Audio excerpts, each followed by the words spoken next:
was actually, you were the trigger for this evening, because I thought, gee, it'd be great to have a range of people talking about living with it. So, Olivia. Thanks, Joe. You didn't tell me that I could invite my parents. Oh, sorry. Well, they asked, because they're meditating to the order. Guys, Joe initially gave me 10 minutes to talk, and I begged her for 15, but my speech takes 20, so we'll see how it goes. What are the symptoms of ADHD is that we talk a lot. Okay. Sorry, still a bit puffed. If there's anyone that doesn't know me, which I don't think there is, no, you're I'm Olivia, and today I'm talking about ADHD because I've been hassling Joe to let me, and I've been obsessed with learning everything I can about it since I was diagnosed with it 2 or 3 years ago, and I'm up to about 200 hours of learning about it in the last 6 months alone. So just like Christelle, I'm not a doctor, but I know a lot. Yeah. So I am just one of thousands of adult women worldwide who have been struggling through life, wondering what the heck is wrong with them, and who's finally figuring out that they've been misdiagnosed and medically mismanaged their whole lives. Now, if you've been at Next a while, you might remember that I've spent a huge part of my life trying to get control over anxiety, depression and chronic fatigue, which have had a really devastating and debilitating effect on my life. Especially in the last 15 years or so. I really shouldn't have danced.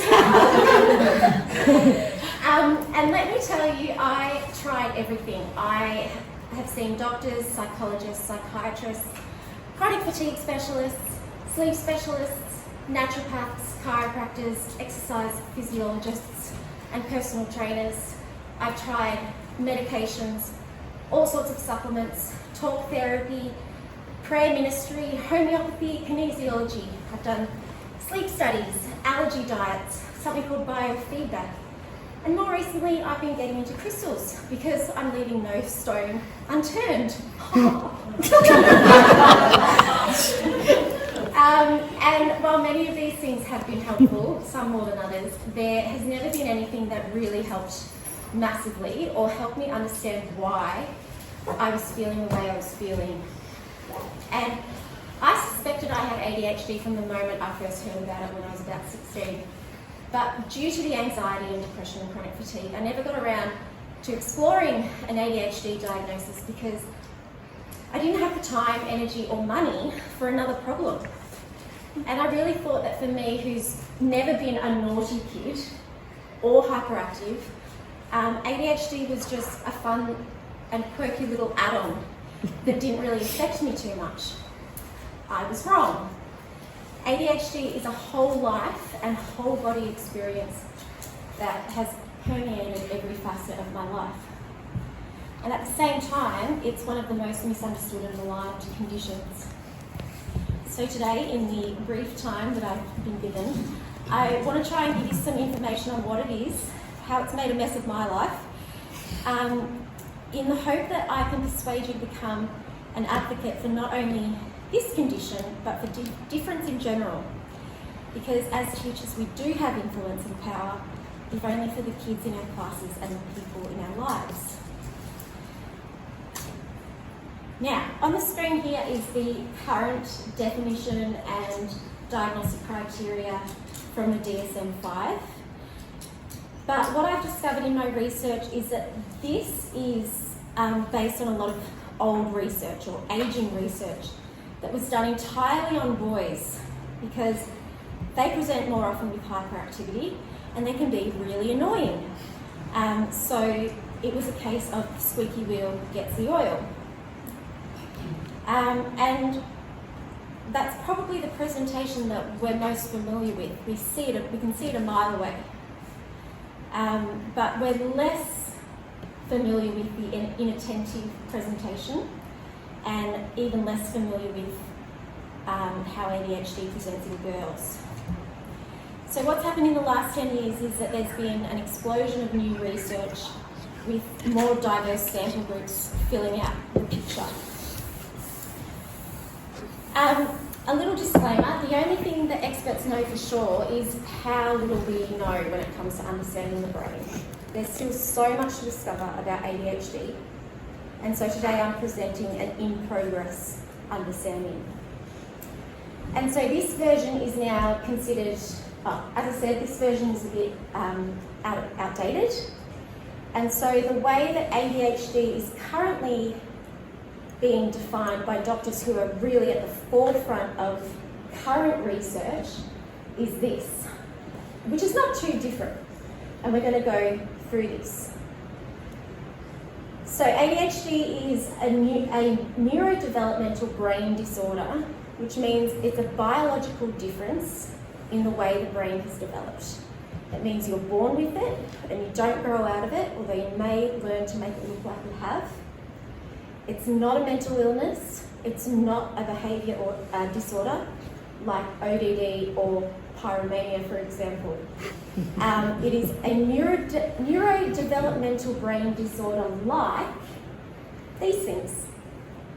So this is the family that it belongs to, and just like these things, it is considered a disability in Australia under the 1992 Disability Discrimination Act. And it causes low levels of neurotransmitters, which is not entirely right, but we'll go with that. And there's a bunch of neurotransmitters involved, but the main one is dopamine. One thing that I never knew is that dopamine is the chemical responsible for motivation. I had previously thought that motivation was just up to the individual person. But there's been a lot of studies involving rats and mice and dopamine levels, and one study in particular where the scientists somehow turned off the dopamine production in the rats' brains, and the little rats couldn't get up for anything, not for food or water or to go to the toilet or to avoid a threat, until they just died. So we shouldn't underestimate the influence of dopamine. Interestingly, a lot of these neurotransmitters are involved in mood disorders, and a lot of medication is changing the levels of neurotransmitters. So that might make sense in my case as well. Next, it results in impaired executive functioning. So if you don't know what executive functions are, you probably need to go home and do some homework, because there's something that you really should know about. And I'm going to remember to click them and put them up. They're basically just functioning skills, and they start developing at around age 2, and they reach full development at around age 30. And I don't understand why the neurotransmitters cause the impaired executive functions, but it's estimated that people with ADHD have an executive functioning developmental delay of about 30% their age. It's like a 30% off sale, but not in a good way. So if you're working with a 12-year-old with ADHD, they probably have the executive functioning skills of an 8-year-old, and a 39-year-old is functioning as a 26-year-old. And bonus, we'll never get to full functioning. We'll only ever get to 75 to 80% of the capacity of our neurotypical peers. And looking back at my life, that it feels really spot on. So I've lately really started looking at some of the kids that I teach with that lens, and it's really helped understand them better and have more patience with them. One thing I want to point out here is that hyperactivity comes under inhibition. And I've never really identified with hyperactivity, and especially not since being hit with chronic fatigue.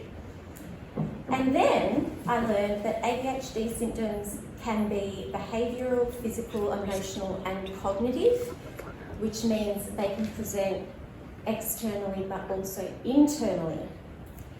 And as soon as I heard that, I was like, oh yes, I definitely have that. A symptom that a lot of people with ADHD struggle with is that our brains never turn off, ever. And I forgot where I heard this, so I couldn't check it for accuracy. So I'm probably saying this wrong, but it's something like neurotransmitters or synapses or something act like traffic lights in a neurotypical brain, and they allow thoughts and impulses to travel around the brain in an orderly way.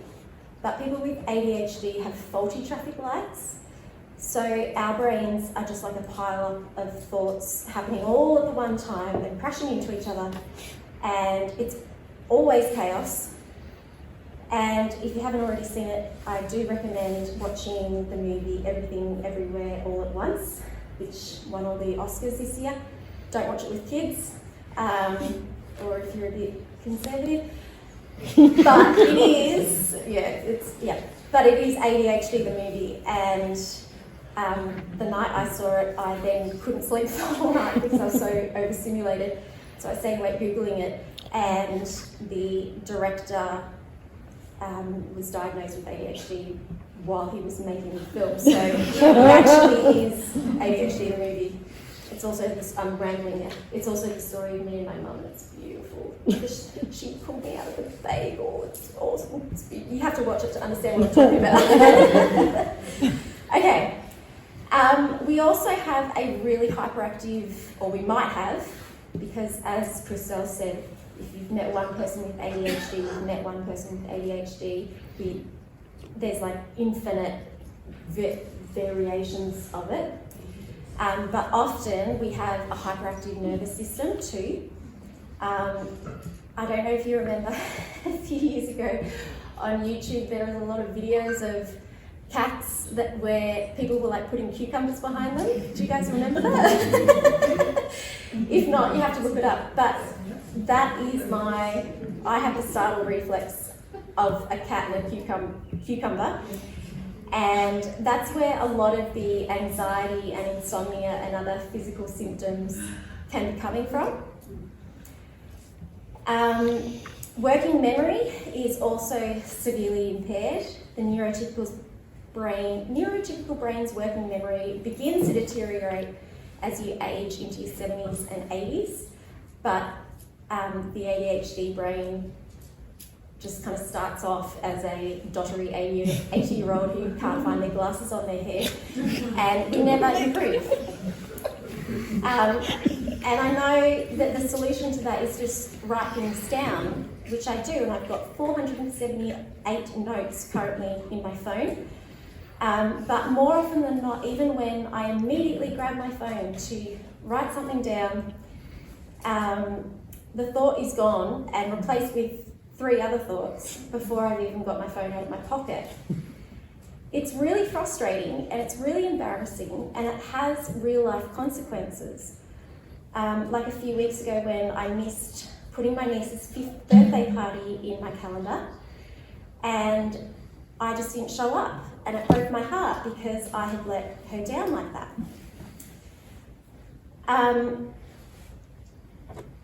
And then when we unpack the behavioural, physical, emotional and cognitive impacts of impairments in these areas, it is fascinating the amount of comorbidities and signs and characteristics of ADHD. And there's so many that I'm having an existential crisis, because it turns out that everything I thought was my personality is just another ADHD symptom. And yes, we all suffer from these symptoms from time to time. But the complexity for someone with ADHD, and thanks to Tim for writing this paragraph for me, is the frequency and persistence of symptoms, the overlay of multiple symptoms experienced at once, and the distress caused by them. So let me reiterate that ADHD is a disability which means it's extreme and significantly impactful of life. And when you go for a diagnosis, you have to prove to the psych that it's affected your quality of life in 2 or more domains.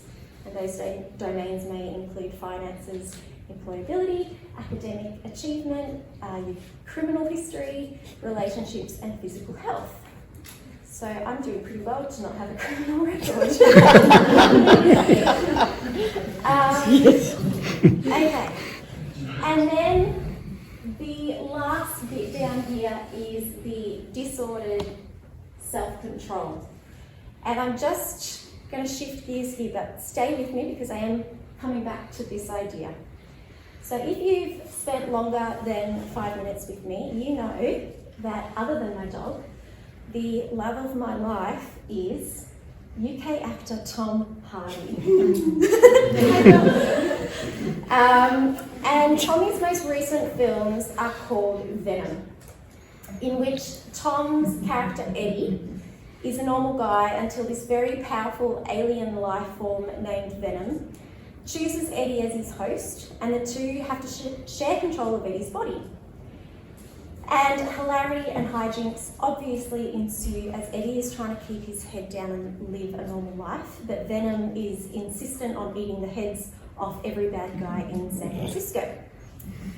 So I don't want to compare having ADHD to having an alien life form sharing control of my body, but it is actually exactly what it's like. Because ADHD is a disorder of impaired executive function and disordered self-control, which means I am in a constant battle with my own brain for control over my actions, behaviours, thoughts, and emotions. And just like Eddie and Venom, me and my brain have different values and are pursuing different goals. The ADHD brain gremlin just wants to fill up on dopamine, and it doesn't care about what I or anyone else wants. So there's a lot of things in life that I want to do. Like I've learned to really value my physical health. And I know nutritious food and regular exercise are going to benefit me greatly. But the ADHD brain gremlin loves lollies. Because sugar is one of the fastest ways to get a dopamine hit. And so if I'm offered lollies, like me is just gone. And I suddenly transform into the gremlin who will be uninhibited and happily eat so much sugar that it puts me at risk of early diabetes. And physical exercise is one of the very best things that people with ADHD can do, but both me and my ADHD hate that, so we're never going to get motivated enough for that. And I want to be on time for everything, but I'll tell you that ADHD gremlin is really hard to get out of the door. And you might be thinking now, yeah, Liv, that all just sounds a bit like you're looking for an excuse to get out of taking personal responsibility for your crappy life and your crappy bad habits. And yes, that is exactly what I'm trying to do, because the other explanation is that I'm just not trying hard enough to get my work done, and I just don't care enough to return that phone call, and I just don't want enough to be healthy, and I'm choosing to constantly disappoint myself and not reach my goals and let down the people I love. And I'm choosing to suck this much at life. And I'm choosing to waste my one precious life. And on one hand, I've always known that none of that was really what was going on, because I know that I work so hard and I know that I love so much, and I'm so thankful for every moment of this life. But on the other hand, I have all this evidence to prove that I'm just not doing well enough. And so because I am someone that believes in taking personal responsibility and that our actions are more important than our intentions, I believed that story, and I've lived with the crippling shame and self-loathing that comes with it. And that has affected my life in profound and painful ways. And if there is one thing I could change about my life, it would be to go back and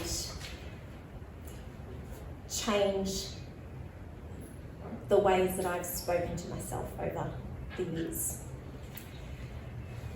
So having an excuse that perfectly explains every single symptom I've ever had and has been confirmed by a team of professional experts means the world to me. And it's allowed me for the first time in my life to understand myself and what is going on. And for me to treat myself with the self-compassion and grace that I thought I deserved, but I felt too unworthy to accept. And if you're still doubting, which I'm sure you're not, because you're lovely people, take a look at these statistics, which I promise are real, and they're taken from a very legitimate ADHD researcher. These are some of the outcomes for undiagnosed ADHD, and they're really bad.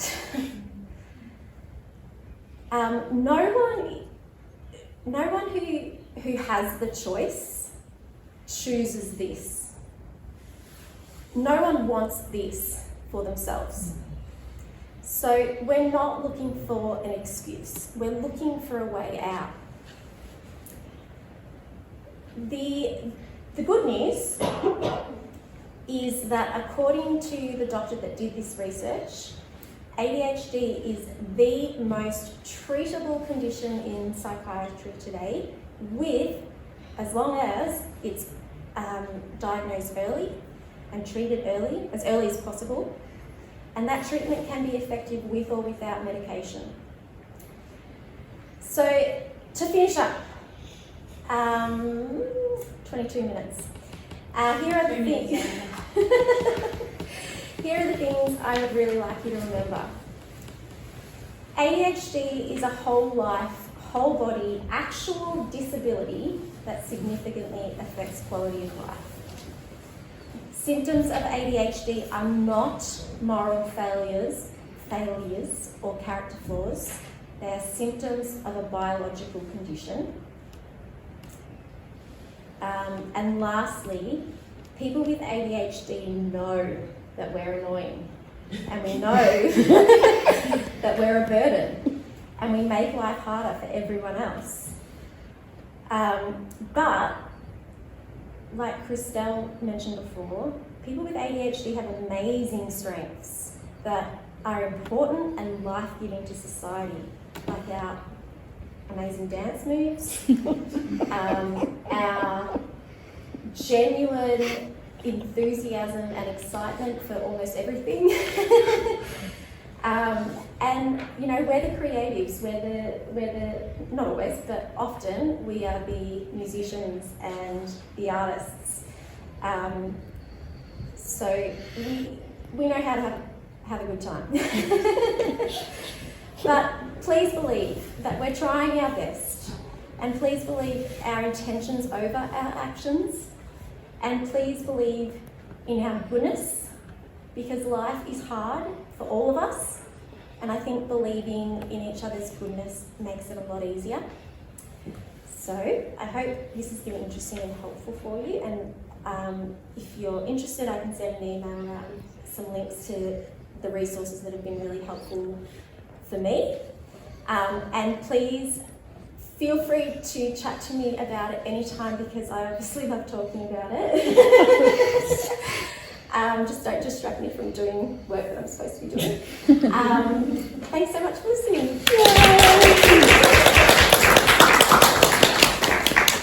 Thanks, 20 minutes, 22, 24 minutes, beautifully spent. Any questions for Liv? Obviously the fact that she's doing this and has offered to do this, you know, I think one of Christelle's things was keep the conversation open. Yeah. So I'm sure she will not be offended at any level. Oh, I love that. I think that was an awesome slideshow. It was really comprehensive. So we do need those, and it's also very pretty. Yeah. So I have heard that ADHD is actually really quite high in the teaching profession. And so, have you heard this also? I haven't, but I am not surprised at all, because we're really good in environments where there's a lot of like change and excitement, and so we make really good teachers and paramedics. Yes. So yeah, it'd be really good if the teaching profession stopped making us do boring stuff. Yep. Because I've got a really good friend of mine who let me know only a few months ago that she's also had a recent diagnosis of ADHD. Yeah. And said that she had discovered this statistic that there is actually a reasonable level of ADHD amongst teaching, and just discussing that.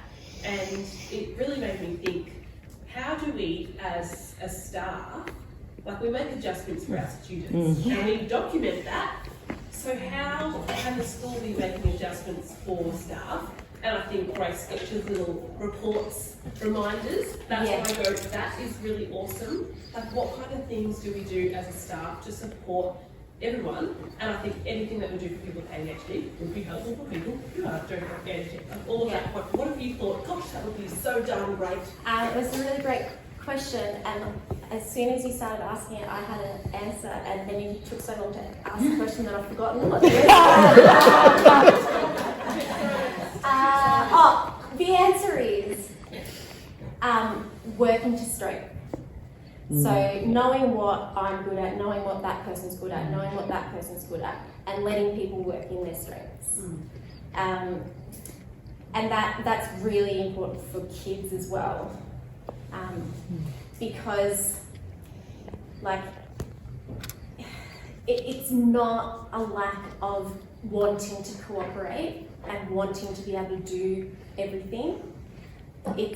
It's part of the disability is that it's so hard. The effort that you put in is not worth the outcome. I had the best time creating this presentation, but even though me and my ADHD really wanted to do it, I still spent like 30 hours on it in the last couple of days. And I was awake until 3 a.m. last night, ruminating on it.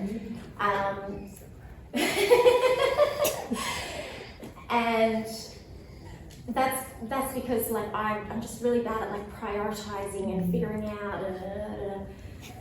So, I don't know. That's my answer. So, yeah, I was just going to say, I'm feeling, firstly, thank you so much for sharing. I really appreciate it. Pleasure. And I appreciate everyone that's shared their vulnerability.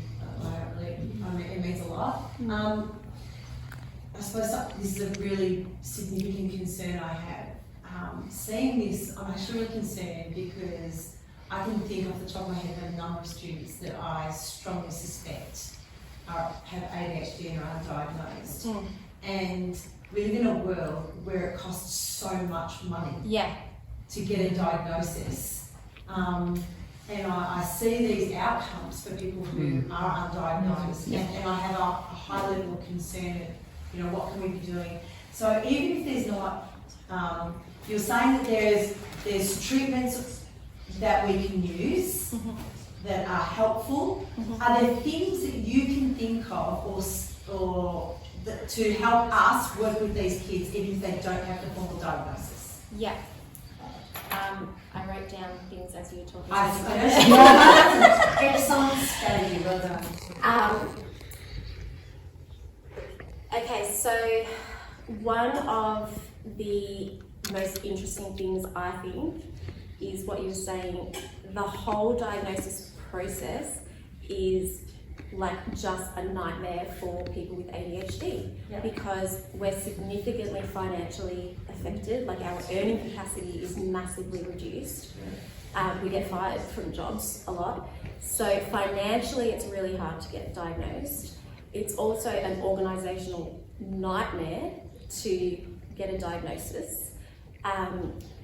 Like I think I've lost every referral I've ever been given. And I really hate making phone calls. So, like, it's just really, really hard to get a diagnosis. So if you think about that, the fact that getting a diagnosis is so difficult for the people that need it, like, I just think the rates of ADHD is so much higher than what we know about. there must just be hundreds of thousands of people that are not even getting to the point of diagnosis, because diagnosis is a privilege.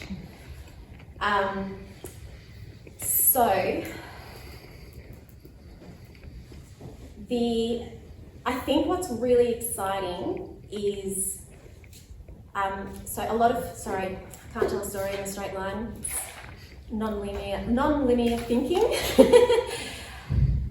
What's really exciting is how much information is available so easily, and that I think is part of why there's been such a massive increase in diagnoses lately, because people were at home in the pandemic watching TikTok and they were like, hang on, this is me. And just side note, TikTok is like perfect way to get information to someone with ADHD.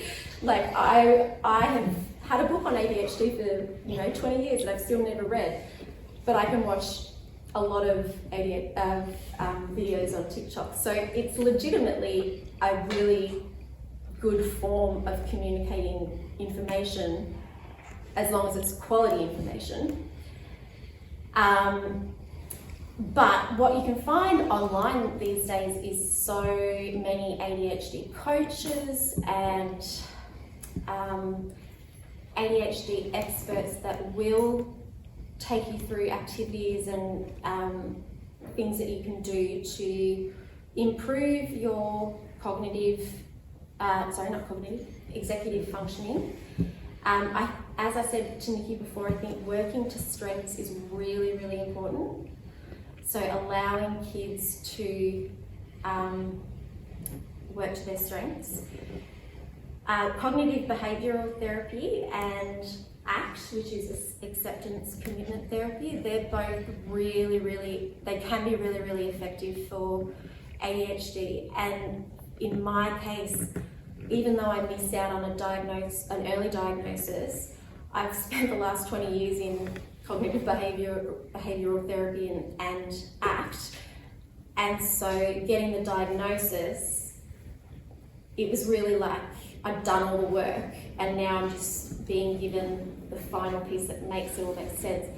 So I don't feel like I've wasted the last 20 years is what I'm trying to say. Like, that was really helpful. And self-diagnosis needs to be, while appointments are so expensive, self-diagnosis needs to be accepted as legitimate. We are really good at diagnosing ourselves. So, and there's no harm, like if you don't have ADHD but you're, finding that it helps, if you're finding strategies for ADHD that help you, then there's no harm in that. So self-diagnosis can be valid, and it gives you a framework for understanding yourself, and I think that's really important. I think it's for parents too, though, because it's often genetically linked, and parents can be diagnosed when their kids are. Like that sort of things happen a lot. And so for parents to be empowered with links and all that, just educational stuff that can help them not think their child's just a naughty child with a pain in the neck, but understand. I'm going to go you. Yeah. Just go. Fair enough. It's all right. I'm just rescuing you as well as everybody else.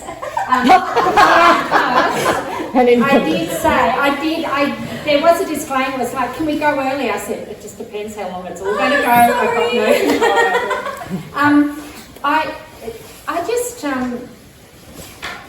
My takeaways, and again, like this is my bread and butter stuff, and I love it. I think what Olivia said, and those of you who've been in meetings with me when we've explained to students and their parents when they've had an assessment, we say it's not that they won't do it, it's actually that they can't. And just that notion of having more patience and understanding that it is out of control, out of their control. And it just changes your mindset.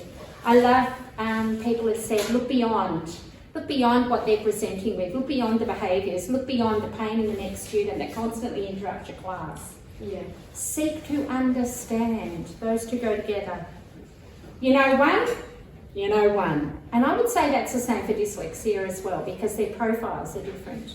And there's severity and there's different degrees as to how it impacts them. Here at MEX, or here in Learning Support, we believe in working to strengths. So one of the amazing things about people with dyslexia and people with ADHD and people with ASD is that they're great problem solvers. Sometimes it's because their brains are so busy going through all these ideas and they go, bingo, there it is. And they're great problem solvers. An explanation is not a label. An explanation is the outcome of the label. We don't talk about labelling kids.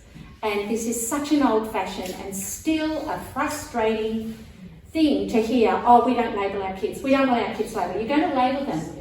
And I hear it from teachers, and it's actually quite distressing. It is not a label. It is an explanation. One of the paragraphs I deleted from my presentation. When I let go, you've got to stop talking. Like, inmate is also a label. So, you know, let's weigh up our labels. What label do you want? Do you want to be labelled with ADHD or? It's an explanation. Oh, it's a description. Yeah. Assessments, having somebody assessed is not taking a deficit approach to students. It's not about that. And I hear it still, very recently. That's why all of this is why I bang on about adjustments. Adjustments for each other, adjustments for each other, adjustments for our students. Yes, we need to extend it to our staff. It's so important. It's actually getting to know people and being kind. And my last slide, which you still don't have, is be kind, be loving, be considerate. What are you going to change? So that's what I leave you with tonight. Liv, thank you for being so gutsy. I know you've had a ball. Thank you. I really fed into this. There's